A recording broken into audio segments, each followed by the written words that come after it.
चलिए आज हम लोग फॉर्म्स ऑफ सब्जेक्ट्स के बारे में जानकारी प्राप्त करते हैं, क्योंकि हम देखते हैं बहुत से स्टूडेंट्स को सब ट्रांसलेशन हिंदी से इंग्लिश जब करने लगते हैं तो बहुत सारे दिक्कतें आती हैं सामने। बच्चे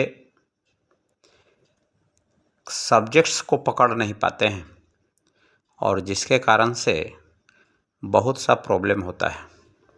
तो चलिए इसे शुरू करने से पहले एक बात और मैं बोलना चाहता हूँ कि मेरे चैनल को आप सब्सक्राइब करें या ना करें, लेकिन इसे ध्यान से पढ़ें। मेरा यह भी उद्देश्य नहीं है कि मैं बहुत बड़ा जानकार हूँ, लेकिन हमने एक कहानी पढ़ी है। एक कहानी में मैं लिखा हुआ देखे थे हम कि जंग खाकर नष्ट होने की अपेक्षा घिस कर मिटना अच्छा है। I mean to say that it is better to wear out than to rust out. इसीलिए हम चाहते हैं कि हमारे पास जो कुछ जानकारी हो लोगों में शेयर करें ताकि किसी को फ़ायदा हो जाए। हमने देखा है कि मान लिया जाए कि आपके पास बहुत बड़ा मकान है और मात्र अंतर इसमें यह है कि उस समय उसमें ताला लगा हुआ है, तो उस रूम में आप प्रवेश नहीं कर सकते हैं, क्योंकि मात्र घर बड़ा है लेकिन वह ताला आपको रोक लगा रहा है। यदि उस ताला का आपको चाबी मिल जाए तो पूरा मकान फिर आपका हो जाता है।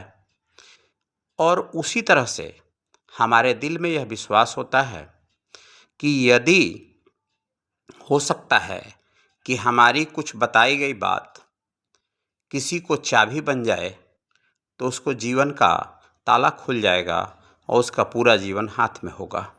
यही उद्देश्य से मैं इस प्रकार के वीडियो बनाता हूँ। तो चलिए बिना देर किए हुए हम लोग अब मुख्य बिंदु पर आते हैं। तो चलिए हम लोग देखते हैं कि फॉर्म्स ऑफ सब्जेक्ट्स हम लोग देखेंगे किसी वाक्य में सब्जेक्ट के रूप में क्या क्या आता है। तो पहला हम लोग देख रहे हैं फर्स्ट में नाउन। नाउन जो है किसी सेंटेंस का सब्जेक्ट बन कर के आता है। नाउन वो विस्तार का चीज़ है, वो ग्रामर में पढ़ेंगे। नाउन 5 टाइप्स के होते हैं और वे सारे नाउन्स यहाँ पर वर्क करते हैं। जैसे कि एक एग्जाम्पल लेकर के लिखे हैं, राम राइट्स। देखिए यहाँ नाउन जो है सब्जेक्ट का काम कर रहा है। सेकंड में देखिए प्रोनाउन है, प्रोनाउन भी सब्जेक्ट का काम करता है। जैसा कि हमने लिखा है आई प्ले, तो यहाँ भी यह आई जो है सब्जेक्ट का काम कर रहा है। इसके साथ बहुत सारे प्रोनाउंस होते हैं, आई हो गए, वी हो गए, यू हो गए, ही हो गए, सी हो गए, इट हो गए, दे हो गए। इस प्रकार से बहुत सारे नाउन्स हैं। तो इस प्रकार से प्रोनाउन भी सब्जेक्ट का काम करता है।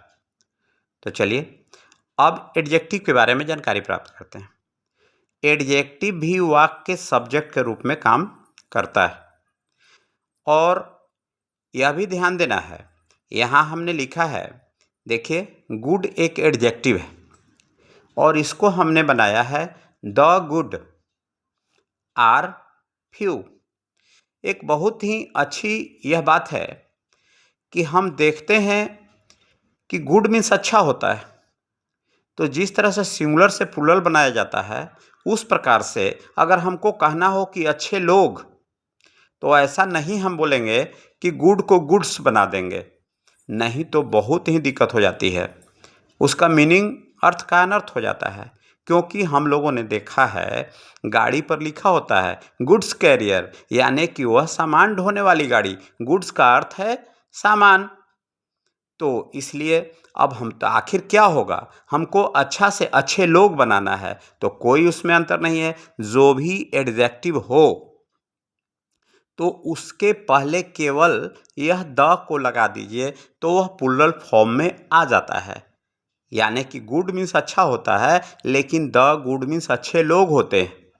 तो देखिए उसके साथ यह भी मालूम है कि जब एडजेक्टिव के पहले हम द लगाते हैं तो वह जो है प्लूरल फॉर्म में आ जाता है। तो हम लिखेंगे कि द गुड आर फ्यू। तो देखिए इस प्रकार से यह हुआ। तो चलिए और आगे हम लोग देखते हैं। कोई इन्फिनिटिव जो है वह भी सब्जेक्ट का काम करता है। कैसे? देखिए लिखा हुआ है टू प्ले। चाहे कोई भी हो, to play, to run, to speak, कोई भी चीज़ हो जिसमें टू लगा हो इन्फिनिटिव फॉर्म कहलाता है। तो उसके साथ टू प्ले इज यूजफुल यह भी जानकारी प्राप्त करें कि जहाँ पर इन्फिनिटिव फॉर्म आता है तो वह ऑलवेज सिंगुलर में होता है और हमेशा उसके साथ सिंगुलर वर्ब का ही प्रयोग होता है, जैसा कि हमने किया है टू प्ले इज यूजफुल। चलिए अब हम लोग जिरंड की जानकारी प्राप्त करते हैं। तो जिरंड में है वो आईएनजी फॉर्म होता है। देखिए राइटिंग इज एन आर्ट। तो राइटिंग इज एन आर्ट, अब यह भी समझें कि जो जिरंड रूप में आता है यह ऑलवेज सिंगुलर रूप में रहता है और इसके साथ जब भी यूज करेंगे तो सिंगुलर वर्ब का ही यूज करेंगे। जैसे लिखे हम राइटिंग इज एन आर्ट। चलिए और आगे, किसी सेंटेंस का सब्जेक्ट एक फ्रेज भी हो सकता है, जैसा कि देख सकते हैं what to do is a problem. तो देखिए यहाँ भी है, इसके साथ यह सिंगुलर फॉर्म में ही रहता है और देखिए इसके साथ वर्ब सिंगुलर आया है। फिर आगे देखते हैं, पूरा एक सेंटेंस फॉर्म में देख सकते हैं क्लॉज। क्लॉज भी एक सब्जेक्ट का काम करता है। देख सकते हैं यहाँ लिखे हैं where she lives is not none. तो देखिए पूरा यह भी क्लॉज जो है एक सब्जेक्ट का काम कर रहा है। तो ये सारी चीज़ें हैं। देखिए कि यहाँ पर हमने रिलेटिव क्लॉज के बारे में लिखा है, यहाँ भी एक सब्जेक्ट का काम कर रहा है।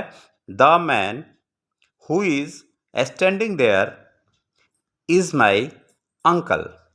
अब यह भी एक ध्यान रखना है कि यह जो द मैन लिखा हुआ है तो ये जो क्लॉज हुआ ये हमेशा होता है एडजेक्टिव क्लॉज होता है। इसलिए एडजेक्टिव क्लॉज होता है क्योंकि एडजेक्टिव का काम है नाउन के बारे में डिस्क्राइब करना और यह नाउन को डिस्क्राइब कर रहा है कि the man who is standing there, कौन खड़ा है भाई? हु इज स्टैंडिंग देयर, कौन? तो द मैन, तो मैन को डिस्क्राइब कर रहा है, इसलिए